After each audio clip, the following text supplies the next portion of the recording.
लेकिन जयराम जब कुर्मी समाज का बेटा होके कुर्मी समाज की बात करता है तो इस राज में बम फूट जाता है। चलिए अब मैं समर्थन करता हूं। आपने 1932 का विधेयक जी, अगर आपको केंद्र सरकार को नहीं भेजा, ओबीसी का आरक्षण 27% हमने पारित करके भेजा, आपने नहीं भेजा गवर्नर हाउस को। गवर्नर हाउस का घेराव जेकेएलएम ने क्यों नहीं किया कि आप जाकर दिल्ली बैठी? आप उस समय शायद किसी कार्यक्रम के और एसटी को लेकर एक बहस झारखंड में चली है, अलग अलग जगह आंदोलन हो रहे हैं। जयराम महतो इस पर स्पष्ट क्या सोचते हैं? क्या कुर्मी सचमुच में पहले एसटी था, इसलिए उन्हें एसटी सूची में शामिल कर देना चाहिए? अगर करना चाहिए तो क्यों? उससे क्या फायदा होगा? क्या सिर्फ पॉलिटिकल पावर के लिए लड़ाई है?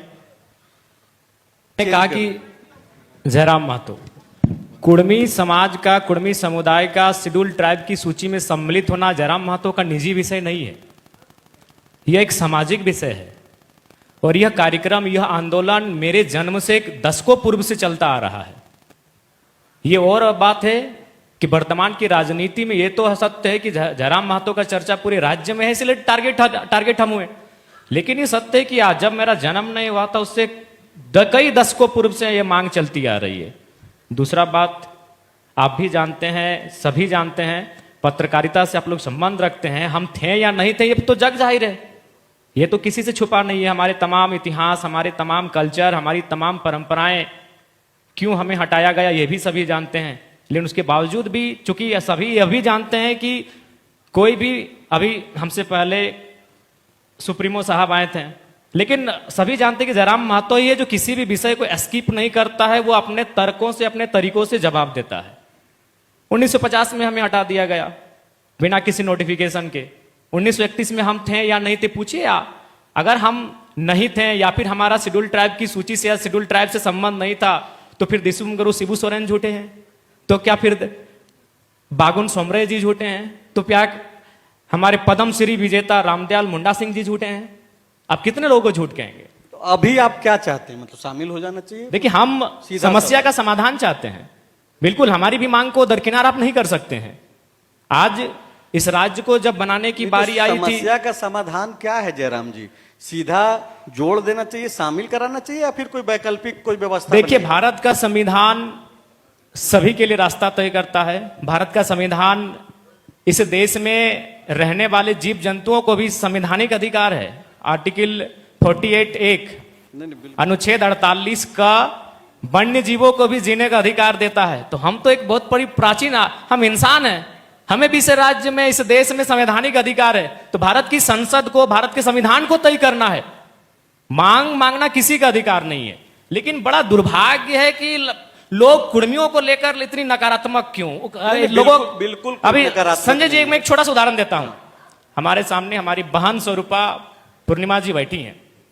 ये एक नेत्री के साथ साथ ये भी किसी समाज की बेटी है, बहू है, तेली समाज के। मैं स्पष्ट कहता हूं, आज उन्होंने सदन में एक सवाल उठाया, आपने देखा को शून्यकाल में, कि तेली समाज की उन्नति के लिए तेली घानी बोर्ड बनना चाहिए। मैं समर्थन करता हूं, लेकिन ये तेली समाज की बेटी होकर उन्होंने तेली समाज का मुद्दा उठाया। बताइए, कोई इनका आलोचना करेंगे? नहीं। लेकिन जयराम जब कुर्मी समाज का बेटा होके कुर्मी समाज की बात करता है तो इस राज में बम फूट जाता है। चलिए, अब मैं समर्थन करता हूं, मैं पूर्णिमा है। बहन की इस मांग का समर्थन करता हूं कि इन्होंने कहा कि तेली समाज की आर्थिक उन्नति के लिए तेली घानी बोर्ड की स्थापना होनी चाहिए। इन्होंने यह भी कहा कि कुम्हार समाज के लिए माटी कला बोर्ड की स्थापना होनी चाहिए। मैं उस मांग का भी समर्थन करता हूं। लेकिन जब जयराम महतो अन्य मांगों के साथ जब कुर्मी होके कुर्मी की बात करता है तो एक बम फूट जाता है। नहीं, ये बहुत अच्छी बात है। आप एकदम, आज हमारी बहन ने उठाया, सामने है। मैं समर्थन करता हूं, मैं जयराम भाई फॉलोअप के कॉन्क्लेव से इनकी मांगों का समर्थन करता हूं। तेली समाज की बेटी है, इन्होंने तेली समाज का मांग उठाया। क्या इस राज्य में कोई आंदोलन होगा? क्या इस राज्य में इनके लिए कोई नकारात्मक प्रतिकार होगा? नहीं होगा। लेकिन जयराम महतो जब अपने समाज की बात करता है तो बम फूटता है। नहीं, बिल्कुल बम नहीं फूटता है। बम इसलिए फूट रहा है जयराम जी कि आप जब चुनावी राजनीति का हिस्सा बनने जा रहे थे तो बहुत सारी बातें कह रहे थे। उसमें एक बयान आपका जो दिखा, हालांकि हो सकता है कि आप उसको एआई का नाम दे दें, लेकिन उसमें ये कहा, आप कहते हुए सुने जाते हैं और हमने सुना भी है, जिसमें आपने ये कहा, जब कुर्मी को एसटी में शामिल होने के सवाल पे जब आपसे जवाब मांगा जा रहा था तो आपने कहा कि देखिए, मैं जब आऊंगा, जब मुझे मौका मिलेगा तो ईडब्ल्यूएस के तर्ज पर जो है मैं वैकल्पिक एक व्यवस्था बनाने की सोचूं। नहीं, सुन लीजिए। हाँ, ठीक है, आपका सवाल आ तो गया। आप उस बात को खारिज कर दीजिए। बिल्कुल एआई नहीं है, मैनिफेस्टो में था ये तो। एआई नहीं है, बिल्कुल वो एआई नहीं है। हमें जो हमने कहा है उसे दोबारा रिपीट करने में कोई परहेज नहीं है। देखिए, सबसे पहला बात, चुनाव के लिए हमारे पास काफी कम समय था, हमें मैनिफेस्टो तैयार करना था, काफी कम समय था। तो मैंने आज भी मैं कह रहा हूं कि अगर भारत के संविधान में ऐसा संभव है तो करे। मैं तो आज ये भी कहूंगा कि अभी जो वर्तमान में 42 जनजातियां हैं, अभी आप कुल मिला के फिर बात आप को नेता पूरा ही करने हो दे, गए ना संजय जयराम राव वाले जी। बात को पूरा करने दीजिए। अगर बात पूरा नहीं होगा तो समझ में किसी को नहीं आएगा। मैं पूरा तो उस कीजिए। बात का भी तर्क दे रहा हूं कि अभी जो वर्तमान में 42 जनजातियां हैं, आप संथाल को जानते हैं, आप उरांव को जानते हैं, आप मुंडा को जानते हैं, आप हौ को जानते हैं, आप बिरहौर, बिरजिया, पहाड़िया, सोबर की स्थिति जानते हैं क्या है? क्या वो समाज संथाल, मुंडा, सच्चाई बात करिए, किसी को नाराज होने की आवश्यकता नहीं है। क्या बिरहौर समाज की वो स्थिति है? क्या बिरजिया तथा अन्य जो अति प्राचीन आदिवासी समुदाय जो अभी 42 में से हैं, लगभग दर्जनों के आसपास हैं, उनकी वो स्थिति नहीं है कि बाकी जो उरांव समाज रहे, संथाल समाज रहे, मुंडा समाज रहे, हो रहे तथा अन्य जो 2-4 भूमिज इत्यादि हैं, उनके सामने मुकाबला। मैं तो ये भी कहता हूं कि हो सके संभव तो उनको भी एक नया कॉलम दे दीजिए, उनको संरक्षण के लिए एक नया कॉलम दे दीजिए, उनको डेवलपमेंट करने के लिए एक नया कॉलम दे दीजिए। तो मैं तो उस बात का भी दलील देता हूं। तो मैंने इस आधार पर तर्क दिया था, ईडब्ल्यूएस नहीं, एक कॉलम मैंने नया मांगा था कि भाई अगर संभव है तो एक नया कॉलम दे दीजिए, उसे एक नया ट्राइब्स का नाम दे दीजिए, और जो संरक्षण आप अन्य ट्राइब्स को दे रहे हैं वही संरक्षण जो नए सम्मिलित ट्राइब्स होंगे आप उनको दें।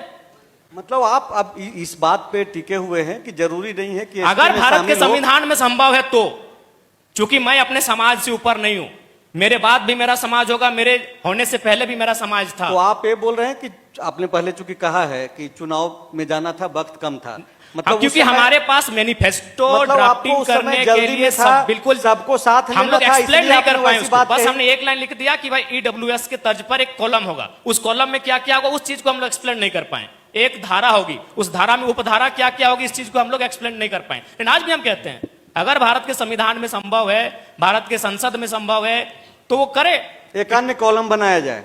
कॉलम नहीं है। जैसे अभी सेंट्रल में देखिए, सेंट्रल में अभी हम लोग 4 चीजें जानते थे, एक ओबीसी, एक एसटी, एक एससी और शेष जनरल। तो जनरल को छोड़िए, तीन कैटेगरी, ओबीसी, एसटी, एससी। लेकिन जब ओबीसी राज्य में आया, केंद्र में तो ओबीसी है, आप भी जानते हैं, हम भी जानते, बैठे सभी लोग जानते हैं, लेकिन जब वही कॉलम राज्य में आया तो राज्य सरकार ने निर्णय लिया ईबीसी, कहीं BC1, कहीं BC2, कहीं MBC। तो अगर संभव है भारत के संविधान में, सेंट्रल में तो एक ही रहेगा, सेंट्रल में एसटी रहेगा।